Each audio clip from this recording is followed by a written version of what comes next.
The United States is engulfed in a civil war. Texas and California have broken away, forming the Western Forces, WF militia, while Florida has aligned itself separately. Leading the government forces is a president in his third term, who frequently appears on television, promising imminent victory due to the stronghold of the loyalist states. Yet, the public remains skeptical, sensing that it's only a matter of time before the WF forces reach Washington, D.C. In her New York hotel room, war photographer Lee watches the president's speech on TV, snapping a picture of the broadcast. Suddenly, an explosion rocks the city center, capturing her attention. The following day, Lee and her colleague, journalist Joel, head downtown to report on a protest where desperate crowds plead for water. Given fluorescent vests, Lee blends into the crowd, capturing the tension on camera. Chaos soon erupts as police attempt to force back the protesters, and the crowd lashes out. Lee doesn't miss a beat, documenting everything, but a young photographer, Jesse, is struck down amid the mayhem. Lee rushes to pull Jesse to safety, realizing she's a fan of her work. Passing her vest to Jesse, Lee spots a woman wielding an American flag, charging into the crowd. Lee yanks Jesse down just before a bomb detonates, killing nearly everyone nearby. Shaken and disoriented, Jesse grapples with the horrific scene, while Lee resumes capturing images of the devastation. Determined not to appear weak, Jesse forces herself to take a picture as well. At the journalist's hotel, Lee and Joel huddle with their mentor, Sammy, to plan their next steps. Lee is fighting with the sluggish Wi-Fi, trying to upload her latest shots. Whispers of a potential major attack on July 4th have spread among the press, but no one is certain of its truth. Just then, the power fails, an all-too common occurrence since the war erupted. Sammy learns of Lee and Joel's daring plan to cross war-torn areas to reach D.C. for an exclusive interview with the president, who hasn't spoken with the press in over a year. He scoffs at the idea, calling it crazy, yet he suggests a possible route. Lee senses he's just as eager to head to D.C., but likely for his own reasons. Sammy reveals his intention to visit the front lines in Charlottesville, Virginia, and casually hints he could use a lift. Though wary of his age and the dangers ahead, Lee eventually agrees to take him along. As Lee heads toward her room, the receptionist cautions her about the building's unreliable power, advising against using the elevator. Just then, Jesse approaches to express her gratitude for the vest. Lee tells her to keep it and recommends adding a helmet to her gear. Jesse shares her story, mentioning how she's been working as a regular photographer, but aspires to transition into war photography. She looks up to Lee's career, drawn by both admiration and ambition. In her room, Lee tries to unwind with a bath, but her mind is restless, flooded with memories of the brutal scenes she's captured, the deaths, destruction, and moments of torture that she could only watch, feeling powerless to make a difference. The following morning, as the group readies to depart, Lee is taken aback to find Jesse waiting in the car. Frustrated, she confronts Joel, who accuses her of hypocrisy since she accepted Sammy despite his limitations. Reluctantly, Lee agrees to let Jesse come along, with the condition that they'll drop her off in Charlottesville. As they exit the city, Sammy reminds Jesse to remain vigilant. They come across abandoned and damaged vehicles, skillfully navigating around them. At a checkpoint, soldiers examine their journalist identification. During their journey, Sammy and Joel engage in a conversation about potential questions for the president, bringing up topics such as disbanding the FBI and conducting airstrikes on American citizens. They eventually stopped at a gas station guarded by armed guards. Initially hesitant to deliver the fuel, the guards wavered after Lee offered to pay extra in Canadian currency. Jesse sees something and goes towards it. He stops when he sees two men, those who were tortured and hanged by their wrists. The gunman gives Jesse the option to decide their fate, but he is paralyzed with fear. Lee intervenes, saying that he wants to do photography. Back on the road, Jesse regrets not taking a photo and questions whether she should have intervened. Joel and Sammy outline the harsh realities of journalism, reminding her that the situation will likely worsen. Jessie struggles to hold back her tears, but vows to herself that she will be braver. Their journey continues, marked by radio broadcasts of the president's empty promises and scenes of destruction. They encounter a downed helicopter, and Lee urges Jessie to capture powerful images. Jessie mentions that her camera used to belong to her father, who is hiding on a farm, choosing to ignore the war. She then asks Lee if she would photograph her if she were shot, and Lee allows her to reach her own conclusions. One evening, Lee reflects on how covering wars used to serve as a warning for those back home. But now, the violence feels inescapable. Sammy suspects that Lee is losing faith in journalism, which could explain why she is so tough on Jessie. Meanwhile, Joel reassures Jessie that it's normal to have trouble sleeping after what she has witnessed, offering her comfort if she needs it.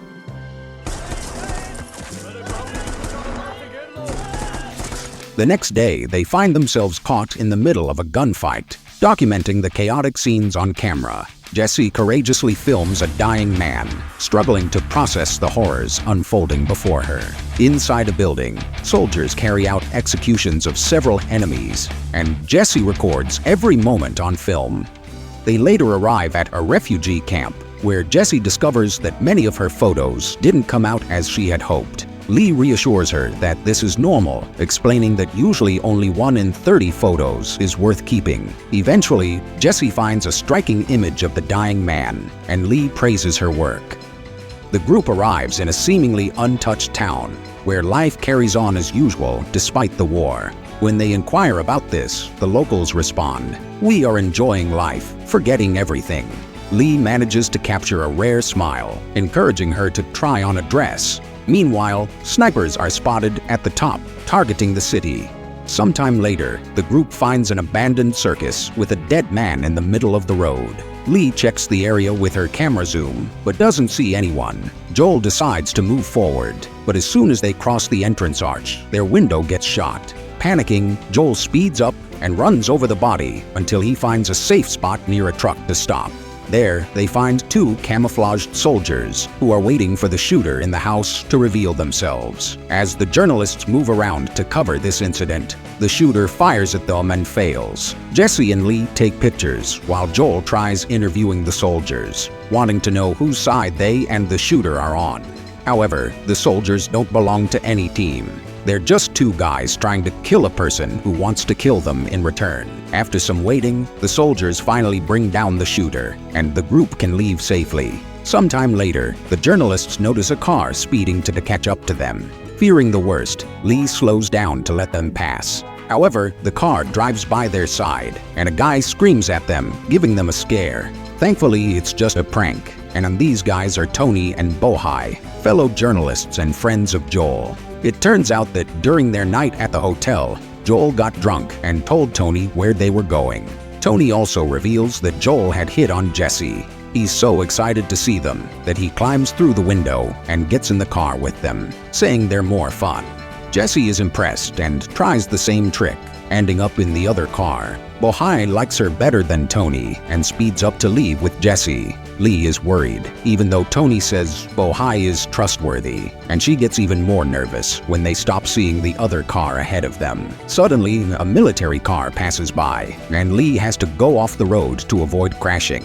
Luckily, she stops the vehicle right before they hit a tree. They quickly regain the road, only to find Bohai's car abandoned by a farm, doors wide open. Investigating, they discover Bohai and Jessie have been captured by loyalist gunmen, who are forcing them to kneel beside a massive grave as bodies are being dumped. Sammy points out that these men aren't ordinary soldiers. They're clearly operating in secrecy. Joel believes their press IDs will keep them safe. As Lee, Joel, and Tony confront the gunmen, they explain that Bohai and Jessie are part of their team, insisting they're merely en route to Charlottesville to cover a university reopening story. Without hesitation, the head gunman shoots Bohai, leaving Jessie in shock and Tony in tears. When asked where they're from, Lee, Joel, and Jessie name their home states. However, when Tony mentions he's from Hong Kong, he too is shot. In the ensuing chaos, Sammy arrives in a képis and collides with the soldiers, sending them tumbling into the grave.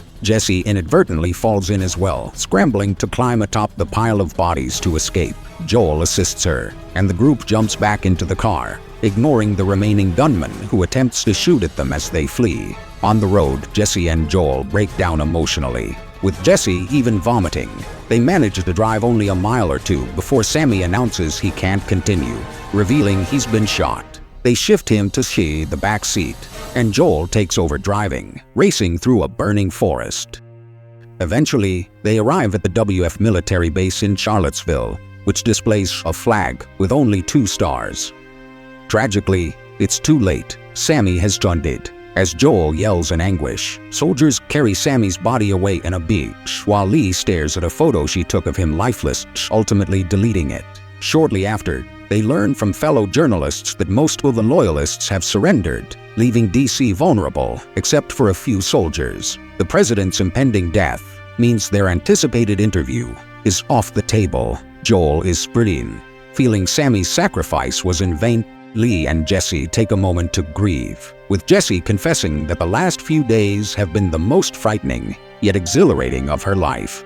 Later, as Lee washes the blood off the car, the trio agrees to join the WF to cover their assault on the White House. Although many loyalists have surrendered, there are still enough on the streets to pose a threat.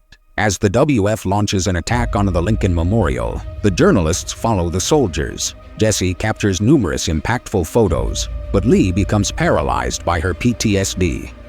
Joel snaps her back to reality as a tank and helicopter clear a path through the streets, enabling them to keep advancing. The soldiers dispersed at various rooftops to establish a defensive line, while the journalists hide behind an armored vehicle to document the unfolding events. Suddenly, an explosion forces the armored car to flee, prompting the group to run for cover. Jesse lags behind, fixated on taking pictures, especially one of a man engulfed in flames. She captures stunning shots of a tank breaching the wall surrounding the White House. Meanwhile, Lee struggles with her emotions, and Joel urges her to keep moving. Nearby, another journalist and her cameraman are documenting the chaos. Just then, they spot Secret Service agents escorting the president out of the White House and into a vehicle. As 3 cars speed away, they crash on the street, prompting the soldiers to surround them and eliminate everyone inside. Jesse snaps more photos, but Lee suspects it's a decoy and drags her friends into the White House to locate the real president. Some soldiers pursue them inside. They discover a few bodies and little else until the soldiers conduct a thorough search that leads them to an agent surrendering in the conference room. A vigilant Lee captures images alongside Jesse as the agent attempts to negotiate the president's surrender, requesting his transfer to a neutral country. However, the soldiers shoot her without hesitation, continuing their search deeper into the White House. More secret agents open fire in the corridors, and the journalists do their best to keep taking photos of every death.